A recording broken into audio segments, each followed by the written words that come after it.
Bangla addition যদি বন্ধ করেন, আর যদি আপনি চ্যানেল 24, চ্যানেল আই, এই যমুনা, এগুলোর লাইসেন্স যদি বন্ধ না করেন, প্রথম আলো আর ডেইলি স্টারের যদি আপনি লাইসেন্স বন্ধ না করেন, তাহলে দয়া করে এই ভণ্ডামো বাদ দেন। গদিতে যেমন আমরা বসাতে জানি, ধাক্কা দিয়ে ফেলাতেও জানি।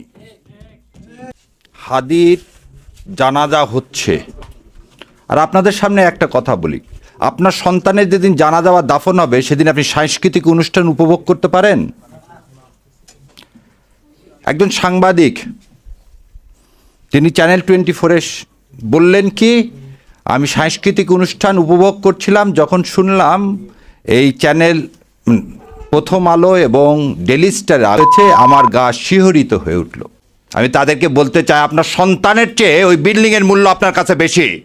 এই ভারতীয় আধিপত্যবাদ বন্ধ করেন, এই নাটক বন্ধ করেন।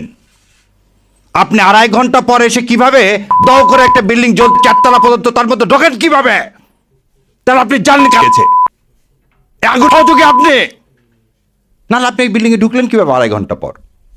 কত বড় মিথ্যাচার যে সেদিন নাকি ফায়ার ব্রিগেডকে ঢুকতে দেওয়া হয়নি, তাহলে আপনাকে ঢুকতে দিল কিভাবে? আবার এর সাথে আপনি লিঙ্ক করেন কি দাড়ি টুপির। আপনাদের লজ্জা হয় না?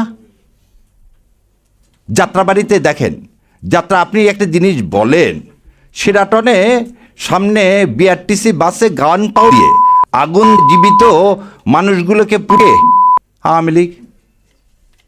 এই যে এই গত 1 মাসে যত বাস পুরাইছে কে? আওয়ামী লীগ। বিহঙ্গ পরিবহনের বাস কে পুরাইছে? আওয়ামী লীগ। তে আওয়ামী লীগ আর রসারাপুর কাজ কি করে? এবার আরো বলেন, আমার ভাই বলে গেল, শোনেন, গদিতে যেমন আমরা বসাতে জানি, ধাক্কা দিয়ে ফেলাতেও জানি। তো ইনশাল্লাহ আল্লাহ আমাদের সে তৌফিক দেখ সৎ কথা বলার এবং সৎ পথে চলার। আমিন। আসসালামু আলাইকুম রহমতুল্লাহি ওয়া বারাকাতুহু।